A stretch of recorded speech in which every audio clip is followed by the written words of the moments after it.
Le passé de peste de Gabrielle Union révélé au grand jour. Le clash avec Jada Pinkett Smith et Ryan Destiny. Elle est bien plus qu'un joli visage avec une voix sophistiquée. Apparemment, l'une des hit girls préférées du cinéma noir et le symbole préféré d'Hollywood est également une véritable peste dans la vie réelle. C'est sans doute pour ça qu'elle joue si bien ce genre de rôle, non ?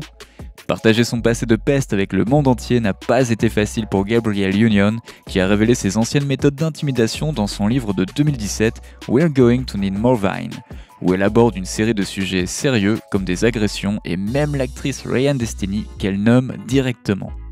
Bien que ces périodes de commérage avec d'autres filles semblent avoir joué en sa faveur pendant quelques temps, prenant même le dessus dans certaines situations, au fond, la vie de Gabrielle était tout sauf le rôle de fille parfaite qu'elle tentait de jouer. Salut à tous et bienvenue sur la chaîne qui dévoile la face cachée des célébrités. Aujourd'hui, nous plongeons dans l'univers de Gabrielle Union. Alors, si t'es nouveau sur la chaîne, n'oublie pas de t'abonner et d'activer la cloche de notification pour ne manquer aucune de nos prochaines vidéos. Ces dernières années, la réputation de Gabrielle Union comme l'une des plus grandes pestes d'Hollywood est bien connue. Nombreux sont les articles et histoires qui racontent comment Gabrielle aime intimider les filles qu'elle rencontre et à quel point elle n'était pas une fille à côtoyer même avant sa célébrité. Certains semblent penser que tous ces rôles de filles populaires trop durs à gérer ont été joués un peu trop bien, et nous savons à présent pourquoi. Elle a fait des révélations à plusieurs reprises, notamment lors d'un entretien avec Oprah, aux côtés de ses collègues actrices Phylicia Rashad, Viola Davis et Alfre Woodard, dans le cadre de l'émission Black Women in Hollywood. À une époque où l'on pourrait penser que ceux qui se tendent la main s'entraident, en l'occurrence ceux qui auditionnent pour des miettes, Gabrielle n'était pas prête à laisser la soi-disant sororité l'empêcher d'obtenir les rôles auxquels elle aspirait. Malgré le manque de détails, nous pouvons supposer, en nous basant sur les incidents dont elle a parlé, que ce sont eux qui l'ont menée à sa période Regina George. En grandissant dans la baie de Pleasanton, Gabrielle a dû faire face à des épreuves et des tribulations comme tout le monde, et ces épreuves étant malheureusement dues à la couleur de sa peau. Fréquentant une école primaire à prédominance blanche, elle a fait tout ce qu'elle pouvait pour s'intégrer, même si cela signifiait éviter les autres enfants noirs comme la peste de peur d'être elle aussi exclue. Lorsqu'un groupe de latinos blancs s'est installé à côté de chez elle, Gabrielle a non seulement fait de son mieux pour s'intégrer à ses camarades blancs, mais les latinos voulaient évidemment traîner avec les blancs et non pas avec ceux de couleur, même s'ils étaient techniquement de couleur eux-mêmes. Alors qu'elle faisait la queue à la cafétéria pour choisir entre des bâtonnets de mozzarella et des biscuits au beurre, un jeune latino impatient, qui était derrière elle, a voulu passer devant. Il a vite compris que ce ne serait pas possible et, en représailles, il a lancé à Gabrielle l'insulte ultime. C'était la première fois dans sa vie que Gabrielle se faisait appeler par le mot nègre et ce n'était pas amical du tout. Au cours de sa scolarité, ce mécanisme d'esquive et d'intimidation des filles de couleur s'est poursuivi même après la fin de ses études. À l'origine, son objectif était de devenir la prochaine Kim Kardashian. Elle a étudié le droit dans l'espoir de devenir une avocate légitime à éclat. Tout en poursuivant ses études, elle a pensé que ce serait une bonne idée de faire un stage dans une agence de mannequins à Los Angeles. Après qu'un agent l'ait approchée et lui ait demandé si elle était intéressée par le mannequinat, Gabrielle a été pour le moins décontenancée, non pas parce qu'elle pensait ne pas pouvoir le faire, mais parce qu'elle s'était orientée vers le droit. Toutefois, elle était ravie et a été officiellement signée à l'agence en un rien de temps. Bring It On est son premier grand rôle, celui d'Isis, la chef de bande des East Compton Clovers. Ce sera son premier et dernier rôle où elle pourra avoir un contrôle total sur la personnalité et le dialogue des personnages. Bien qu'Isis et sa bande étaient cool, elle était toujours dépeinte comme la peste de service. Les rôles de Gabrielle dans Sister 77 et bien d'autres ont suivi ce même type de personnage, scellant la réputation de Gabrielle à Hollywood. Désormais considérée comme la jolie hit girl et une force avec laquelle il faut compter, tout le monde à l'époque savait ce qu'il en était, y compris Jada Pinkett Smith, qui a eu des problèmes avec Gabrielle pendant presque 2 décennies. À l'époque où Red Table Talk, la série de surveillance Facebook de Jada, est devenue tristement célèbre en raison de toutes ses confessions concernant Will et tous leurs problèmes conjugaux, Red Table Talk était en plein essor en 2018 et est rapidement devenu populaire chez les téléspectateurs.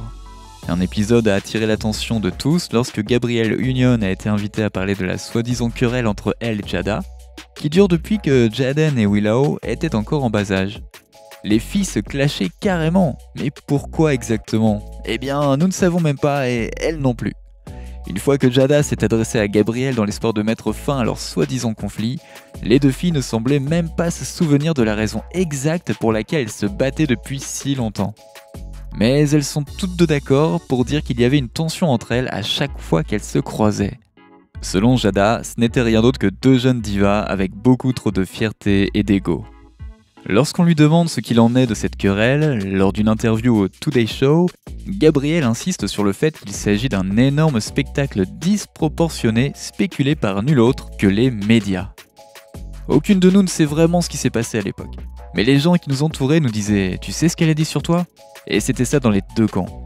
Et ça a été des ragots comme ça pendant 17 ans.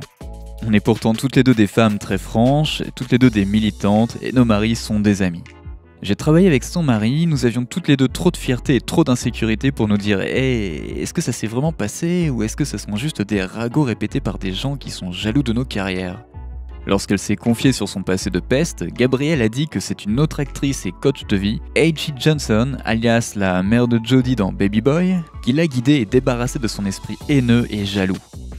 Après s'être moquée de quelqu'un lors d'une fête, H.E. a pris Gabrielle à part et lui a demandé si elle se sentait mieux dans sa vie lorsqu'elle se moquait des autres. Est-ce que grâce à ça tu as trouvé un homme génial? Est-ce que tu as trouvé un boulot? Ta maison elle est plus grande? Est-ce que ça t'a fait gagner de l'argent? Comme un véritable mantra, ces questions sont devenues un mème viral sur internet.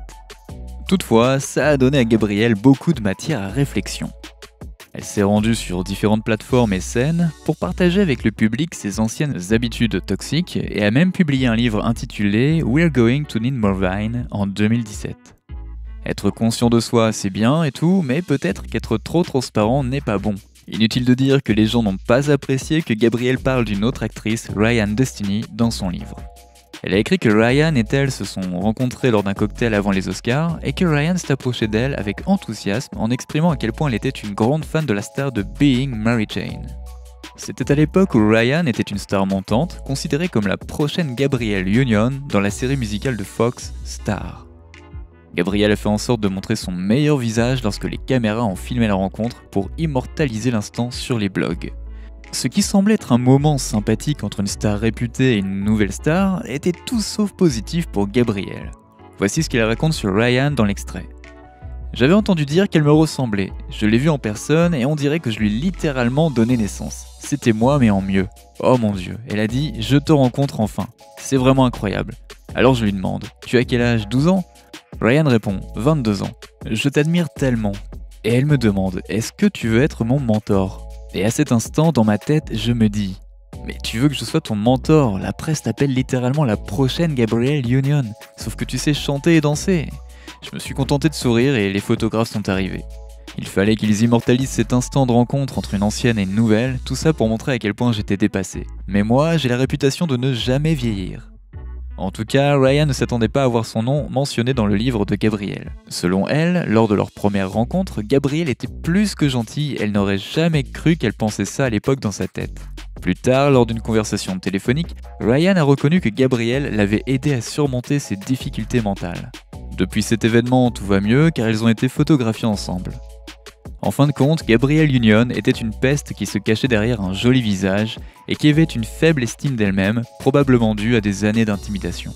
On ne pourra jamais trouver avec facilité la raison qui fait que quelqu'un devient une peste, mais dans le cas de Gabrielle, l'époque où elle était une peste semble bien révolue. Défendre les questions de justice sociale, dire la vérité et encourager les femmes à chaque fois qu'elles en ont besoin, voilà ce qu'elle fait aujourd'hui. Pensez-vous que la période de peste de Gabrielle est de l'histoire ancienne à présent ? N'oubliez pas de laisser des commentaires pour partager avec nous votre avis et opinion sur toute cette histoire et peut-être nous apporter des idées neuves sur tout ça. Et n'oubliez pas de cliquer sur le bouton d'abonnement pour rester à jour sur toutes nos vidéos. À bientôt!